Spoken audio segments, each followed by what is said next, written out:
नमस्ते दोस्तों। आज मैं असिस्टेंट प्रोफेसर का पेपर लेकर आई हूँ। इसमें से 4 क्वेश्चन मैं आपको हल कराऊंगी।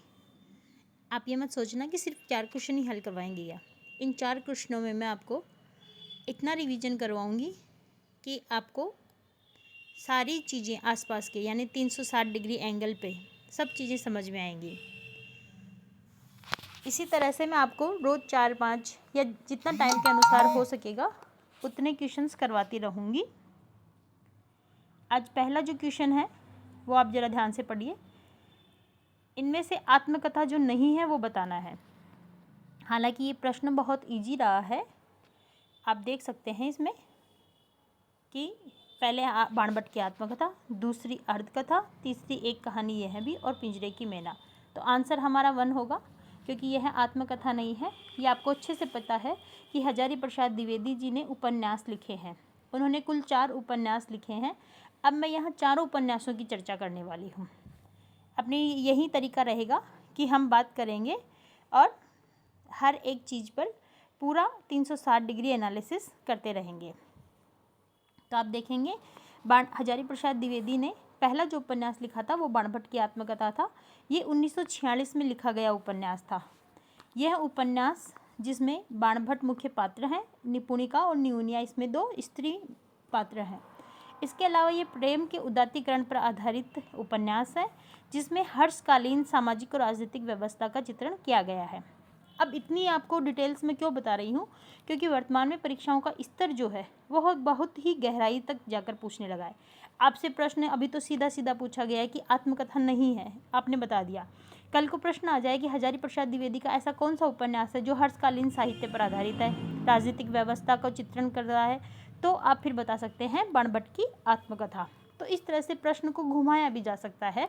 इसलिए मैं आपको हर एक रचना की पूरी डिटेल्स साथ में देती जाऊंगी। आप चाहें तो इसे नोट्स कर सकते हैं। दूसरा जो रचना है हमारी वो है अर्धकथा। आपको पता है अर्धकथानक जो है वो पहली आत्मकथा मानी जाती है। हिंदी साहित्य की पहली कथा आत्मकथा जो बनारसी दास जैन द्वारा लिखी गई है और ये 1641 ईस्वी में लिखी गई आत्मकथा है। अब इस तरह से मेरा सन लिखने का रीज़न ये है कि आपको कम से कम एक आइडिया लग जाए कि किस तरह से चीज़ें पूछी जाती हैं और किस तरह से हम उनको याद रख सकते हैं। मेरा यही तरीका रहा है पढ़ने का, तो आप ही के साथ वो मैं शेयर कर रही हूँ। तो 1641 में अर्धकथानक लिखी गई। अब इसी से ही मिलती जुलती एक और आत्मकथा है जिसका नाम है अर्थकथा। ये है अर्धकथानक जो बनारसी दास जैन द्वारा लिखी गई 1641 ईस्वी में। दूसरी जो रचना है वो है अर्धकथा जो 1988 में लिखी गई है और उसको लिखा है डॉक्टर नगेंद्र ने। इस तरह से आत्मकथाएं जो हैं वो अब मैं आपको यहाँ और भी कुछ आत्मकथाएं हैं जिनको सिर्फ बोल करके बता रही हूँ, आप उनको ध्यान में रख लेना। अभी जो भी पिछले दिनों परीक्षाओं में पूछी गई आत्मकथाएं हैं मैं उन्हीं में से बता रही हूँ।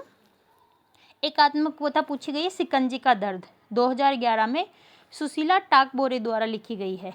ये महिला आत्मकथाकार हैं, आप इसको ध्यान में रखिएगा। एक आत्मकथा जो पिछले दिनों पूछी गई थी वो थी सूरजपाल सिंह चौहान की त्रिष्कृत और संतप्त। ये दोनों आत्मकथाएं हैं। त्रिष्कृत जो है 2002 में लिखी गई है और संतप्त 2002 में। ये दोनों ही रचनाएं 2002 की है इनकी और ये दोनों ही पूछी गई हैं। इसके अलावा तुलसी राम जी की मुर्दैया और मणिकर्णिका, ये दोनों पूछी गई हैं। मुर्दैया 2010 में और मणिकर्णिका 2013 में। तो ये भी आप ध्यान में रखेंगे। शोरा सिंह बेचन की भी आत्मकथाएं बहुत प्रसिद्ध है। बेवक्त गुजर गया माली 2006 में और मेरा बचपन मेरे कंधों पर 2009 में है। तो ये रचनाएं आपको देख लेनी है। इसके बाद में अगली रचना पर बात करते हैं, वो है पिंजरे की मैना। इस रचना को मैं ढूंढ रही हूँ। वैसे यह रचना जो है वो भी आत्मकथा ही है और पिंजरे की जो मैना है वो चंद्र किरण सोनरक्षा द्वारा लिखा गया है। इसे हालांकि मैंने पढ़ा नहीं है लेकिन फिर भी आपको केवल डेट बता दे रही हूँ कि यह जो रचना है 2008 में लिखी गई है। इसके अलावा एक और जो आत्मकथा बड़ी फेमस हुई है इन दिनों वह है अन्या से अनन्या, प्रभा कैथान की और रमणिका गुप्ता ठाकुर की 2 रचनाएं हैं। 2005 में हादसे और 15 या 16 के आसपास में आप हुदरी नामक उनकी रचना है, जो पिछले नेट के पाठ्यक्रम में भी लगी हुई थी। तो आप इन दोनों को ध्यान से देख लेंगे। तो इस तरह से मैंने आपको कम से कम 5 से 10 आत्मकथाएं बता दी हैं, जो बड़ी ही प्रसिद्ध रही हैं इन दिनों। इसके बाद में बात करते हैं हम अगले प्रश्न पर। ये चारों ऑप्शन मैंने आपको डिटेल से बता दिए हैं। हाँ, एक गलती हो गई, इसमें मैंने हजारी प्रसाद द्विवेदी जी के अन्य उपन्यास नहीं बताए हैं आपको। तो मैं एक बार आपको अन्य उपन्यास बता देती हूँ।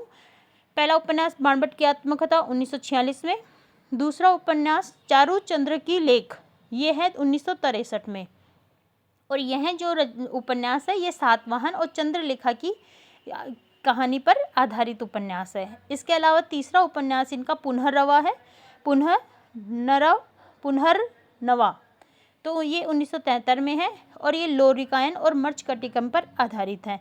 इसके बाद में चौथा जो उपन्यास है उनका वो अनाम दास का पोथा है, जो 1976 में लिखा गया और ये औपनिवेशिक युग का उपन्यास है और इस उपन्यास में छांदोग्य का पर आधारित है। तो इस तरह से मैंने चारों उपन्यास आपको बताए हैं, उनके स्थान भी बताए हैं और उनमें क्या क्या वर्ण विषय रहा है वह भी बताया है। इसके बाद हम आगे बात करेंगे मनु भंडारी की कहानियों की। एक कहानी यह भी मनु भंडारी की कहानी है, जो 2007 में थी और इसी कहानी को ही बाद में इन्होंने आत्मकथा के रूप में भी प्रकाशित करवा दिया था। इसी पर मैं आपको मनु भंडारी की अन्य कहानियों के संग्रह बता देती हूँ। मैं हार गई 1957 में, यही सच है 1966 में, एक प्लेट सैलाब 1968 में, 3 निगाहों की एक तस्वीर 1968 में और त्रिशंकु 1978 में। ये मनु भंडारी जी के अन्य कहानी संग्रह हैं जो पूछे जाते हैं। इस तरह से हमने इन पहले प्रश्न को हल किया है। अब हम अगली तरफ चलते हैं। अगला हम दूसरे प्रश्न पर चलते हैं। दूसरा प्रश्न पढ़ेंगे, निम्नलिखित में से कौन से संस्मरण की विधा है, यानी संस्मरण बताना है।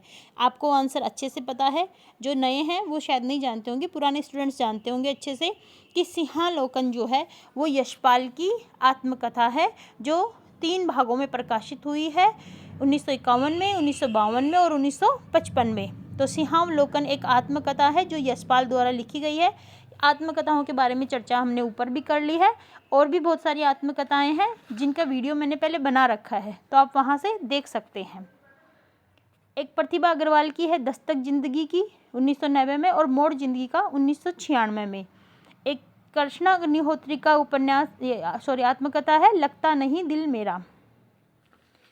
और इसके अलावा हादसे और आपूदरी मैंने आपको बता दिया है। एक मैत्री पुष्पा की आत्मकथा है कस्तूरी कुंडल बसे और फिर इसी का ही दूसरा पार्ट 2008 में आया है गुड़िया भीतर गुड़िया।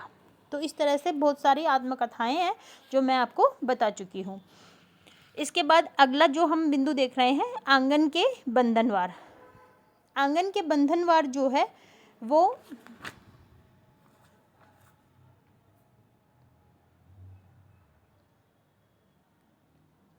संस्मरण है।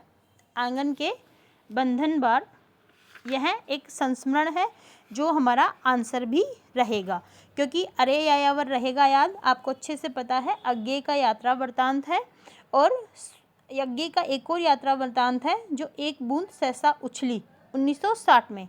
2 यात्रा वृत्तांत मूल रूप से माने गए हैं। इसके अलावा एक यात्रा वृत्तांत और कहीं कहीं देखने को मिलता है, वो है स्वदेश यात्रा से। स्वदेश यात्रा से तो इस तरह से अज्ञे के 3 यात्रा वृत्तांत बता रही हूँ। अरे यायावर रहेगा याद 1953 में, एक बूंद सहसा उछली 1960 में और स्वदेश यात्रा से। तो ये 3 उनके यात्रा वृत्तांत माने जाते हैं। इसके अलावा अगला जो है वो है कलम का सिपाही। कलम का सिपाही जो है वो 1962 में लिखी गई अमृत राय की जीवनी है, जो प्रेमचंद जी पर लिखी गई है। अमृत राय जी प्रेमचंद जी के पुत्र माने जाते हैं और इन्होंने ही यह जीवनी लिखी है। इसके अलावा कलम का सिपाही के अलावा कलम का मजदूर भी जीवनी लिखी गई है, जो इसके बाद यानी 1964 में लिखी गई, जो मदन गोपाल के द्वारा लिखी गई है। मदन गोपाल ने प्रेमचंद जी पर बहुत अधिक काम किया था। इसके अलावा एक मशहूर जीवनी जो है 1974 की आवारा मसीहा, जो विष्णु प्रभाकर जी ने लिखी है और यह शरत चंद्र जी पर आधारित जीवनी है। इसके अलावा रामविलास शर्मा जी की 1969 में निराला की साहित्य साधना बहुत ही प्रसिद्ध जीवनी रही है। और जो अभी पूछी गई हैं उनमें बता रही हूँ। पहली मंटो मेरा दुश्मन और विश्वनाथ त्रिपाठी की व्योमकेश दरवेश, ये पूछी गई हैं। स्मृति की झरोखे से बिंदु अग्रवाल ने लिखी है, जो भारत भूषण अग्रवाल जी पर लिखी गई जीवनी थी। और इसके बाद में कमला सांस्कृतायन द्वारा महामानव महापंडित राहुल सांस्कृतायन, ये जो जीवनियाँ मैं बता रही हूँ अभी, ये सारी की सारी पिछले असिस्टेंट प्रोफेसर एग्जाम्स में पूछी गई हैं।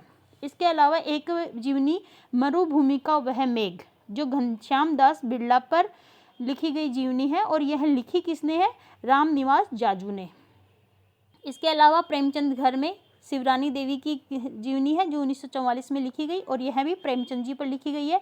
प्रेमचंद जी पर लिखी गई 3 जीवनियाँ बता दी हैं मैंने आपको। 1944 में शिवरानी देवी द्वारा प्रेमचंद घर में, अमृत राय ने 1962 में कलम का सिपाही, मदन गोपाल ने 1964 में कलम का मजदूर। तो ये 3 हमने जीवनियाँ प्रेमचंद जी पर पढ़ी है। तो इस तरह से इस प्रश्न का जो सही आंसर हो जाएगा वो हो जाएगा आंगन के वंदन वार।